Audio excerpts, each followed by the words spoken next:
Valesu atra gachantu devata Saddhammang muni rajasa sunantu sagamo kadang Dhamma sawana kalo ayang badanda Dhamma sawana kalo ayang badanda Dhamma sawana kalo ayang badanda Namo tassa bhagavato arahato samaha sambuddhassa Namo tassa bhagavato arahato samaha sambuddhassa Namo tassa bhagavato arahato samaha sambuddhassa.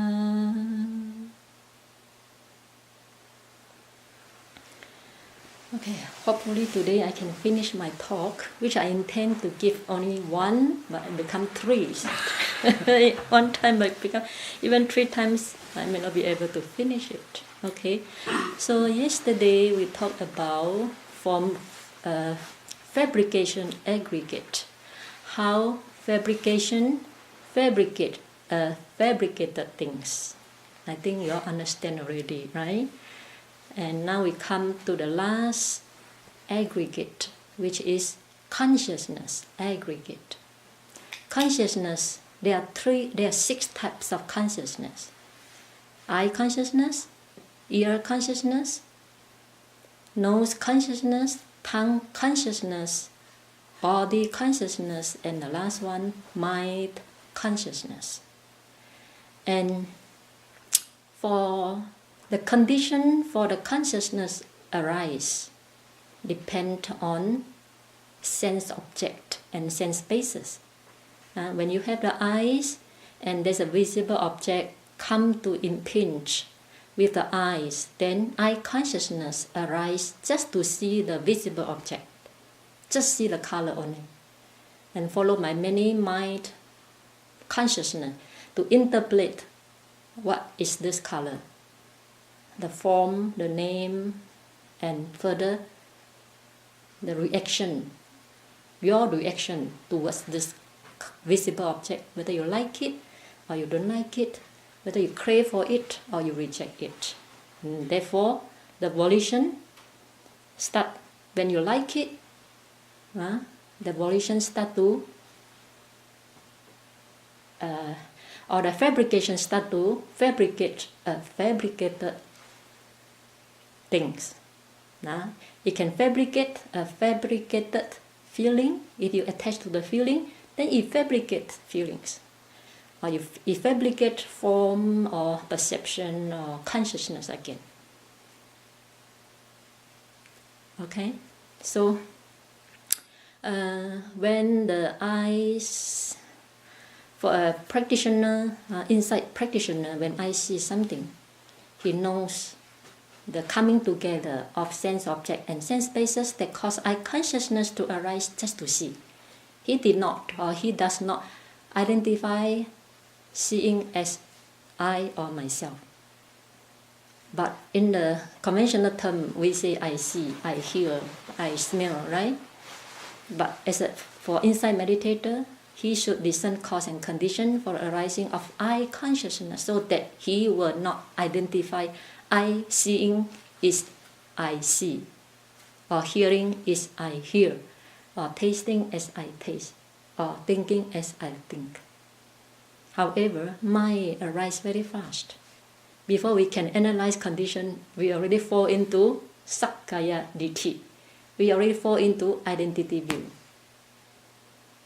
So as an insight practitioner, we have to train our mindfulness and wisdom to be fast, precise, keen, alert. Only then the mind will not fall into habitual reaction of identification and craving. Okay? So, and sometimes, let me give another example. When we hear something very pleasant, voice, something pleasant voice, then we immediately cling to it, especially for those who like music. Then when we cling, the moment the sound impinge the ear sensitivity, then hearing consciousness, which is consciousness aggregate, feeling consciousness immediately arise and know the sound. Initially, just know the sound. Whether it's pleasant or unpleasant, hearing consciousness cannot know. Followed by many mind consciousness, then you feel it's very pleasant. The voice, the sound, the music is very pleasant. Then immediately, volition based on craving or clinging arise, and desiring for the sound again and again. And when that volition arises, accompanied by clinging and desire, it fabricated things already on the spot. So, and how the Buddha explained this volition? Let me quote one explanation from the sutta. He said, what's volition? Bhikkhu, in Samyutta Nikaya 12, Nidana Samyutta. Bhikkhu, what one intends and what one plans and whatever one has a tendency towards. For example, you hear the very pleasant sound, or you see the beautiful visible object, enticing visible object or agreeable visible object. Then you plan or you have a tendency to get it again and again, right?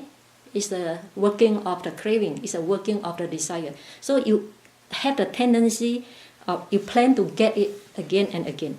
So what one intends to get it again and again, what one plans and whatever one has a tendency towards, that this becomes a basic for the maintenance of consciousness. Okay? When there is a basics, because the mind cling to it, desire for it, and it becomes a basic for the maintenance of consciousness. And when there's a basics, there is a support for the establishing of consciousness. What's the basic? What's the basic there?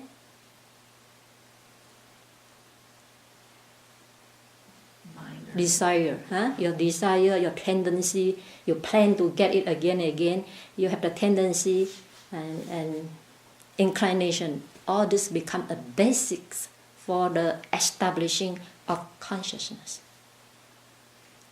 Okay, so when there's a basics, there is a support for the establishing of consciousness, and when consciousness is established and has come to grow, there is the production of future renewed existence. So whatever we like. Can you say that again? Last sentence? Okay. When there is a basics mean you have desire, you have wish for, you have tendency, you have inclination to something, to visible object, to sound, to your perception, to your form, to your formation aggregate, and to your formation perception aggregate, and so on. There is a support. This desire is become a support for the establishing of consciousness. Okay? And when consciousness is established and has come to grow, there is the production or generation of future renewed existence. It's clear? It means that when this is how fabricated consciousness. Yesterday you explained what are the mechanism, or this one of the, I give another way of explanation, right? So whenever your six senses come to contact with six sense object, then you have that intention to get it, desire to have it, and plan to have it again, and you have the tendency towards it, then this becomes the basics for the maintenance of consciousness. Let me repeat again. When there is a basics, there is a support for the establishing of consciousness. So craving, desire for something, is the support for consciousness to arise again and again, again and again. When consciousness is established and has come to grow, there is the generation or production of future renewed existence. Therefore, fabrication aggregate not only fabricate present, moment to moment, 5 aggregate, it also paves the way to future renewed existence whenever you have desire, whenever you have tendency, whenever you have inclination to get something. What is this something? What is this something? Form aggregate, in order to get pleasant feeling again, in order to get beautiful perception, in order to get consciousness again. In short, in order to assist, no annihilation, assist, to live again. And this causes the consciousness gain the support. And therefore consciousness, when gains the support, it grows and produces new, renewed existence in the future. Is it clear? Clear or not? Clear? Okay. So this is how, go back to the fabrication. How fabrication fabricate 5 aggregate from moment to moment and also pave the way for future renewed existence. Future renewed existence means another 5 aggregate in a future life. It's the same word, same thing. Okay? Then it's clear? Okay. So this are, of course, moment to moment. When I say moment to moment, whenever you crave for something, when the eye sees a beautiful visible object, you have desire to get it. Then that fabrication start to work already. Start to fabricate a new 5 aggregate. Only then you can feel the same feeling again. Only then you can get the beautiful perception of the visible object again. Only then your consciousness can work again. Therefore, fabrication fabricate the feeling you want, the perception you want, the consciousness you want, right on the spot. Whenever you have desire, you have inclination, you have tendency to get something. And also not only from moment to moment, it will drag on to the next life. Next life, a new 5 aggregate again. So long the root cause of craving is not exhausted, then the 5 aggregates keep on renewing. Not the same one. It's not the same 5 aggregate. It keep on renewing. But it's also based on the old one. Otherwise the new one cannot arise. It's interdependent. Okay? So the consciousness is already there. If we don't have a desire and clinging anymore to support this consciousness, then it will stop. Yeah, it will stop. It will stop reproduce. This is the reason, as an insight meditator, we work to destroy the root cause. We don't work to stop the sensual desire not to arise. No, not possible. So long the craving is still there, so long the desire is still there as a latent tendency. Craving, desire, greed is called latent defilement. Anusaya kilesa. It's always there. Sometimes it sleep only. When you don't feel sensual desire, then the craving which is latent defilement, just sleeping. But the moment your eyes come to contact with beautiful woman or beautiful man, this sleeping craving start to wake up, become active, and you want to act already. Therefore, as an insight meditator, we keep on focusing on our breath to let this all latent defilement sleep. Don't wake up. Sleep all the time. Don't wake up and disturb my mind. Okay, this is the purpose of concentration. Suppressed, because we suppress all the latent anusaya kilesa, suppress the latent defilement, including anger, anger, competition, all the defilements, doubt. If you mind focus on the breath, all these latent defilements are sleeping, not active. So long you are not mindful. So long you are not mindful, this latent defilement, I sleep enough. I need to act. I need to act now. So it will pop up to the surface of the mind. And when it pop up to the surface of the mind, and yet you're still not mindful of your mind. You cannot note the mind affected by greed as mind affected by greed and see it just a mental state, not yourself. Then you will be trapped. You will act according to your mental defilements. So it's just an interdependent of mind and body. Okay? So like the example yesterday of the beautiful fall colors. So the consciousness that when we see that this time, like we go out, let's say, whether we're an arahant or a worldling, when we see the beautiful fall colors, that's resultant consciousness, yes, right? Yes. That eye consciousness, seeing the fall colors, it's because in the past we had a craving to see it. You have a craving to see it again and again, so that because when you have the craving and desire to see the beautiful object again and again, it fabricates fabricated things. So it fabricate 5 aggregates to have eye consciousness to see the same thing again and again. So that resultant consciousness, so eye consciousness, we cannot avoid. We're going to see the beautiful or the ugly things no matter what. Yes. You are going to an arahant or a worldling. Yes. But then what we do with it at that moment. Yes, okay. So whether you are arahant or ordinary person being, arahant also see beautiful woman, right?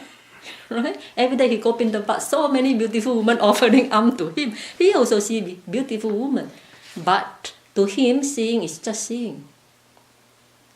He didn't, seeing the beautiful object does not activate his craving.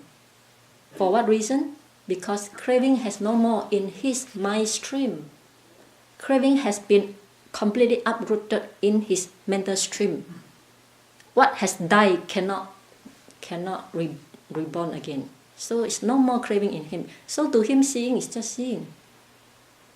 And for non-arahant or noble person, when he sees, or practitioner, when he sees a beautiful object, then the moment of contact, this pleasant feeling arises in him, right? Automatically, arahant also got pleasant feeling. And for practitioner, for stream enterer, I don't think I can finish talk today. For stream enterer, because there are so many side talk come in. For stream enterer, for once returner and non-returner. These 3 stages of noble one. How they see the beautiful visible object. And for arahant, how he see a beautiful visible object. And for non-practitioner, how he see a beautiful visible object. Okay?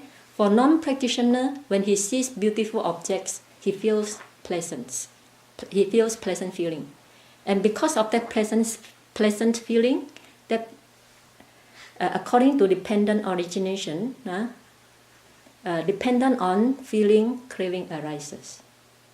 And depend on craving, so clinging. So when for ordinary person who has no mindfulness and wisdom, so when his eyes sees a beautiful visible object, then pleasant feeling arises in him, followed by craving, And after craving, if he cannot note his mind, then it becomes intense. Craving becomes very intense. When it becomes very intense, your whole body, this intense craving will produce 4 elements in the body. We call mind, matter produced by mind. Craving is mental state, right? This craving will produce 4 elements in the body, especially heat element and wind element. Fire element and wind element in the body, your body start to become hot and you want to act.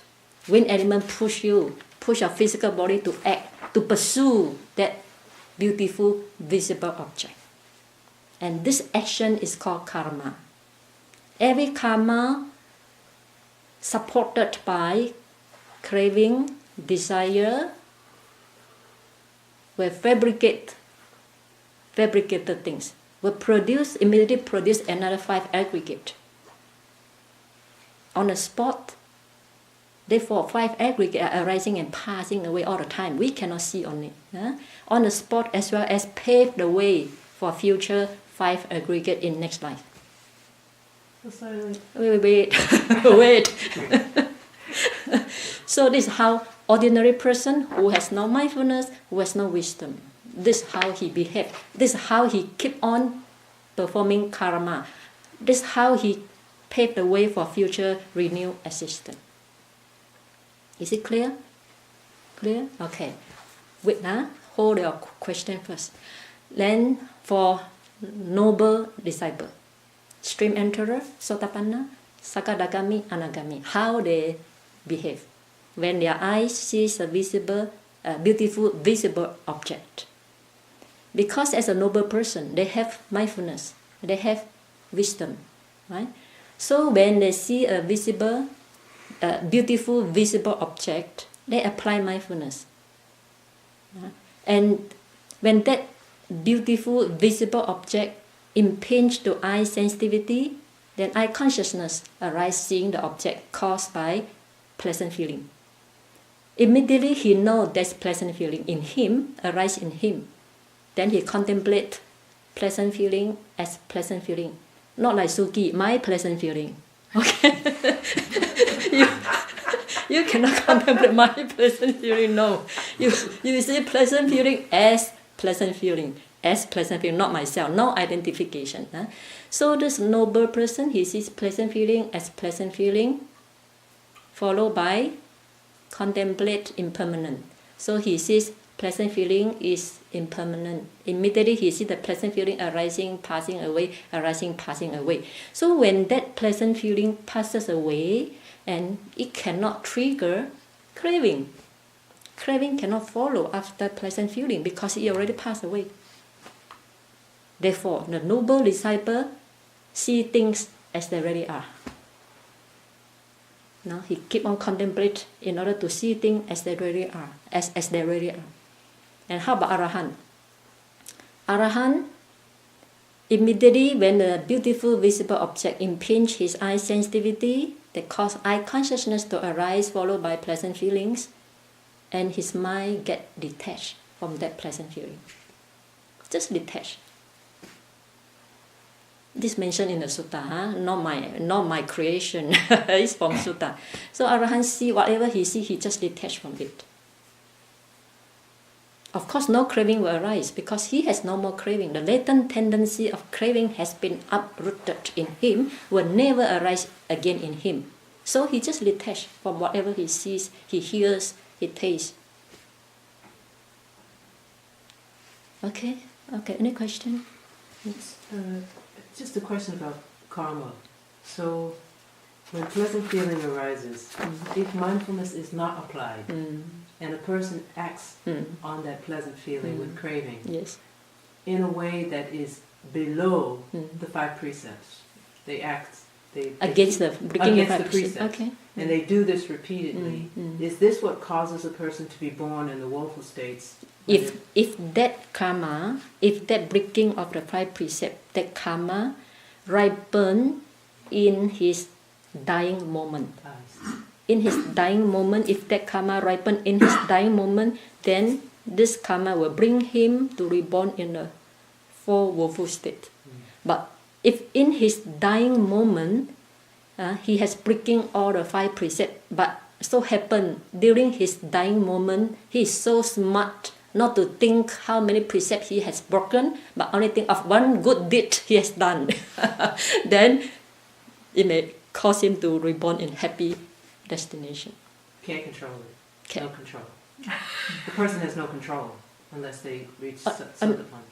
The person has no control over what ripens until they reach. If he can control his last moment of death, last moment of death, if he can control not to think of bad thing, think of because everybody do good as well. So if he can remember one good deed he has done during his dying moment, also can cause him to reborn in happy destination. Okay, but for those who have performed so many unwholesome things, it's very difficult for mind. It becomes a tendency. It becomes a habitual. So it's also very difficult for him to think of good thing during dying moment. Okay. Okay. Okay. I'm not sure I understand the difference between the worldly person and then the Seka, the non-Arahant 3 group. When they see something, that's a resultant consciousness for them. And there's craving in both groups. Yes. But for some reason that I don't really understand, for the Seka there's less momentum there to... Less momentum or less yes. propensity to create Correct. A fresh karma. Correct. But why is that? Because at that very moment they see it as it really is? Yes, because of their maturity of wisdom. And also because some of the latent defilement, kilesa, anusaya kilesa, has been uprooted. Like Sakaya Ditti, no? For the Sotapan, has no more Sakaya Ditti. Therefore, there's no, when he sees the pleasant feeling, no identification of pleasant feeling as myself.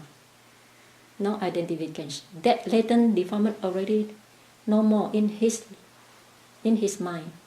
But for worldling, still got Sakaya Ditti. So his wisdom is not mature. And his mindfulness and slow, sluggish. Wisdom also dull, not sharp. Therefore, although both may see things as they really are, but the degree is very different. The degree and also the spontaneous reaction also different. Okay. So, being mindful at the dying moment seems more critical than do a good deeds when. No, just this. Therefore, just now I say, if you a person do the bad thing all the time, it cannot be mindful at the dying moment, because during dying moment the mind is very weak. You cannot think of wholesome things. I'm talking about people who are doing good things most of the time. Okay. But it could be suffering from illness or whatever. It's hard to keep mindful too. Therefore, it is time for you to contemplate pain first. Now you should learn to contemplate pain. So during dying moment, a lot of pain, then you know how to contemplate pain, not to carry away by the pain. So contemplate pain of dukkha, Vedana is very beneficial. Just like when I lie, before I sleep, I lie on the bed. The moment I feel pain some on my body, the mind automatically pain, vanishing. It's become automatic. So you train your mind to become automatic. Not to lying on the bed, I'm painful. No. Right? So make the practice your refuge. So when a contemplation become automatic, then pain is nothing. Even during dying moment, then you just know unpleasant sensation as unpleasant sensation. Therefore, don't afraid of pain. Okay, can I continue my Otherwise I cannot finish. Okay, where I stopped just now? 5 aggregate. Okay, so we cling. I roughly explained to you 5 aggregate. If you want to know more detail, please read my book, The Path to Happiness. There's one section called Introduction to 5 aggregate. You can get it in Kindle book from Amazon. Okay, then and come back to the Arahant Manta Niputta, Punna Manta Niputta. He said that the notion of I comes because of clinging, not without clinging. And clinging to what? Clinging to 5 aggregate. So we strongly cling to 5 aggregate. And clinging to 5 aggregate bring us long-term suffering, dangers, and it's very risky. If we constantly cling to this 5 aggregate, then it brings us, Buddha said, long-term suffering. How? Let me give an example from Yamaka Sutta. Suppose there's a householder, there's a man. There's a householder who is very rich. He has lots of property and protected by a bodyguard. And there is a man who want to kill him, who want to take his life. And this man think that this householder is very rich, and protected by bodyguard. It's not easy for me to approach him, to come close to him and take his life. Why not? I get close to him first. So he went to him and told the rich man, I want to become your servant. Let me serve you. So then the rich man take him as a servant, and this servant, rise up after him and rise up before him and retired after him, and show all the agreeable way to him, agreeable in his action and endearing in his speech. So after some time, the rich man get close to him already, place faith in him, has confidence in him, place faith in him, and treat him as a close friend or beloved friend. And one day, when this man, this servant, found this rich man alone, and he quickly approached him and killed him with a knife. So what this example, what this simile want to convey? This servant is like 5 aggregate, right? If you get close to this 5 aggregate, trust him, place faith in him, and cling to him. Without him you cannot live. Then finally you will be killed by this 5 aggregate.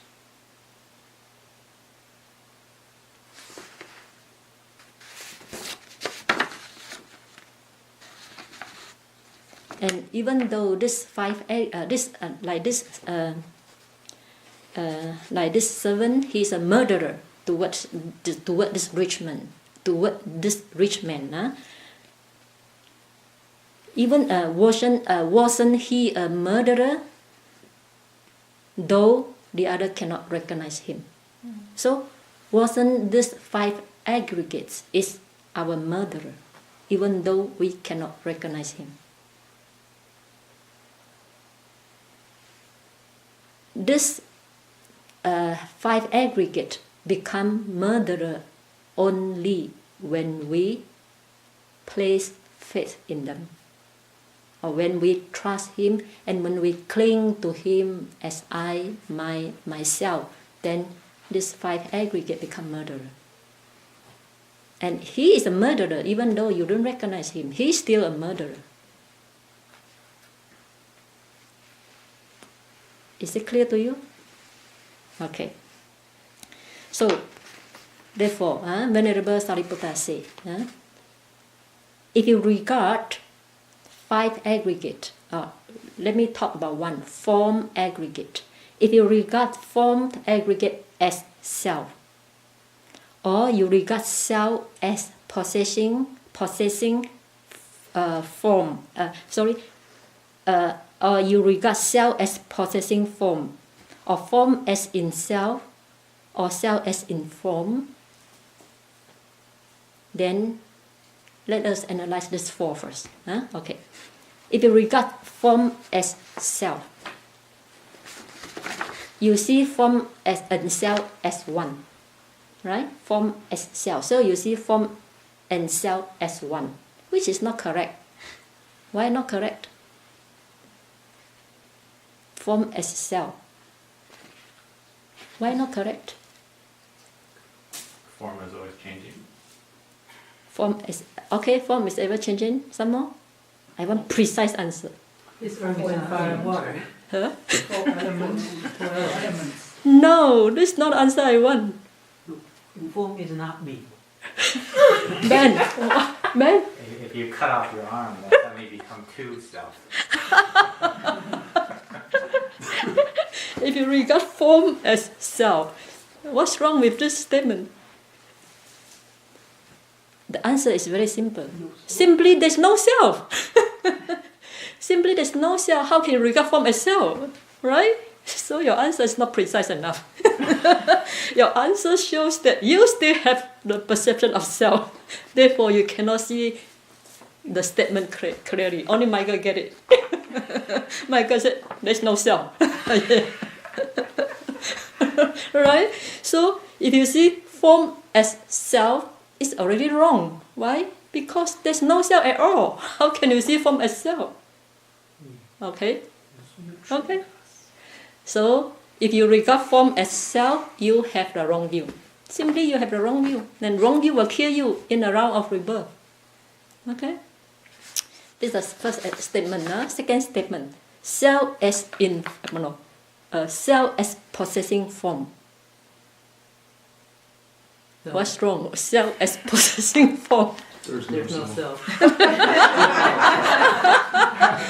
So the fourth statement becomes very easy to understand. You just say there's no self, that finished. So self as possessing form, you see self as one, form as one. This is the difference within the first one. The first one is form as self. Let's put aside there's no self first. Put aside there's no self. If you see self, form as self, you see these two as one unit. Okay? And the second one, self as possessing form. You see these two as 2 different units. First is 1 unit, now you see these 2 as different units. Self as possessing form, self as having form. I think most of us has this view, right? Jonathan, do you have this view? No. I would not have that view. Okay, what type of view you have? What I type? have the view, I have no view. No I. You have no view, you still have I have no view.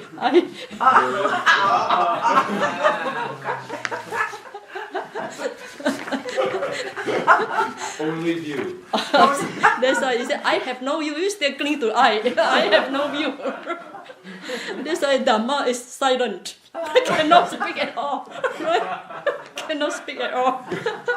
Whatever you speak, there's self in it. Okay.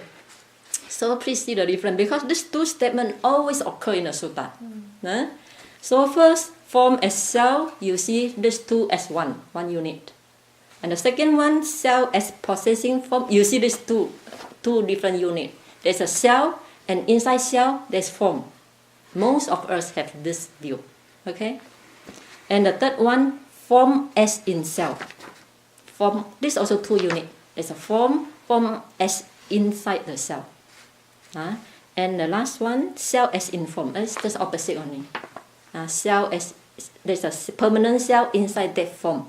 And when that form dies, that self transmigrate. This is what it means. That's why cell is inside the form. Form can die, body can die, but the cell never die. The cell transmigrate to another place, another existence. So if we regard this one of these four, form as self, cell as in form, or cell as possessing form, or form as in cell, or cell as in form, then we become engaged with form. We become engaged with form and cling to form and take a stand upon the form as myself. If we have one of these four views, then our mental stream, our mind become engaged with form, cling to form and make a stand upon the form. Upon the form as myself. And this identification to form and clinging to form, adherent to form,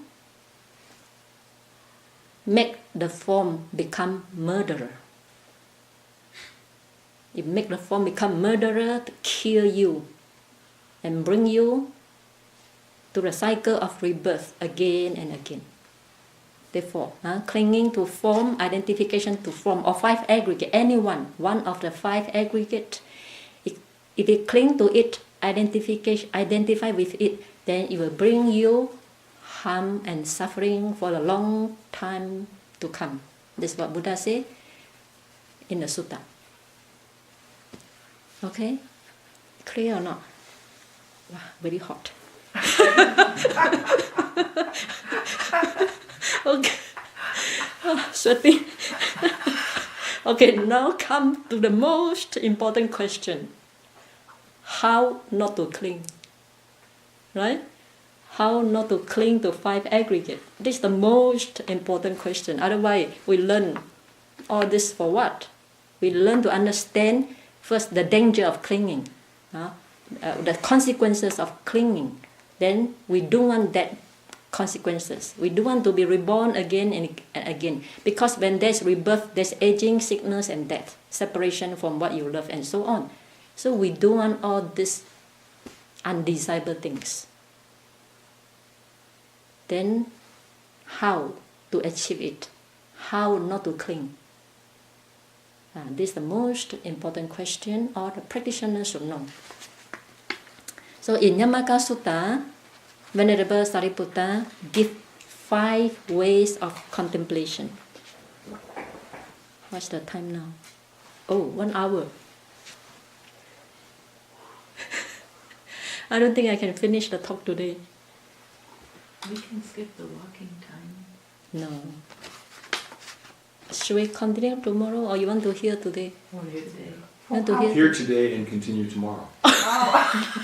No, for how long, how much more time do you need? We can sit. Half an hour. I need another half an hour. Yeah, I think we did it tomorrow. It's okay tomorrow. Because sometimes it's difficult to say. Sometimes when I talk, I suddenly think of another sutta, then I will take another sutta and expand my talk.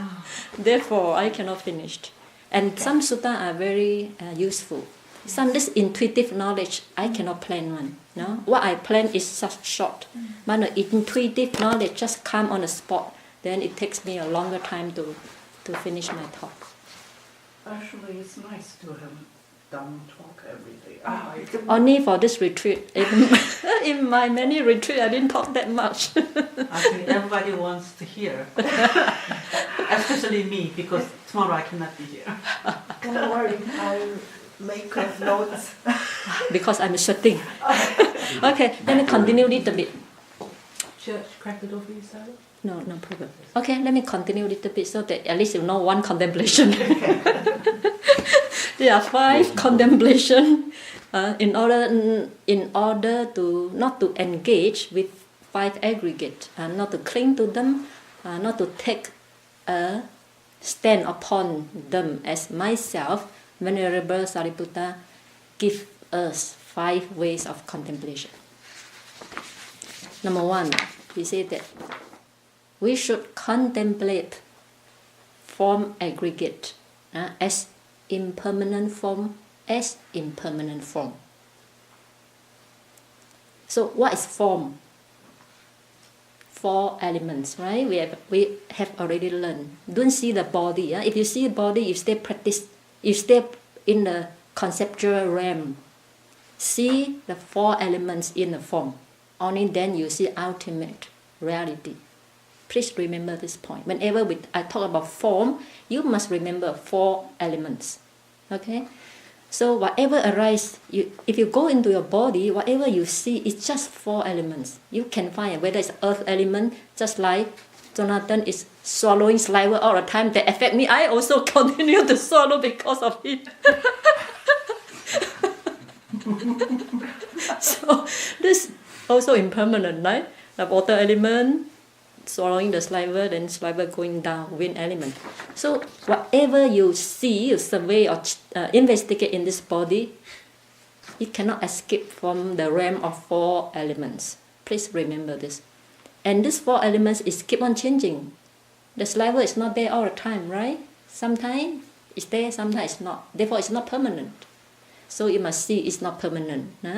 And the heat element, for example, now I feel hot because my energy is going out. Therefore, I feel hot.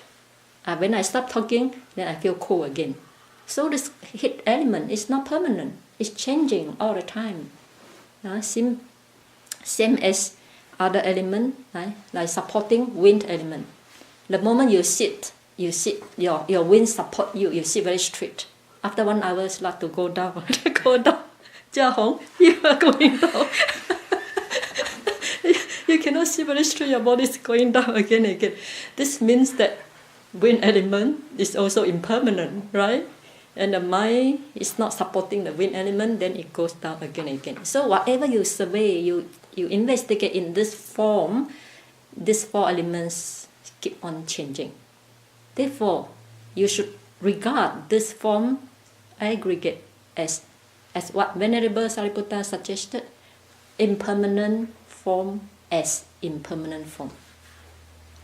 Important is as impermanent form as, not impermanent form as myself. One word makes difference. No?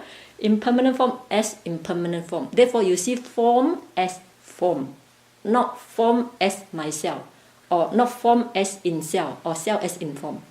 We want to, how to call? Cleanse all these 4, like self as in form as in self, or self as possessing form. We want to cleanse all these 4. All these are wrong view based on the self. So simply because we do not see form as form, and we do not see form is impermanent. Therefore, we do not see impermanent form as impermanent form. So if you, by discerning 4 elements in the body, then you can come to conclusion. Impermanent form as impermanent form, then your consciousness will not engage with form, will not cling to form, and will not take a stand upon form that this is myself. Okay? I think enough for today. Too many you cannot digest. 1 hour enough. Okay? Dhamma talk should not exceed 1 hour. We try to finish tomorrow. Thank you so much. Sadhu, sadhu, sadhu.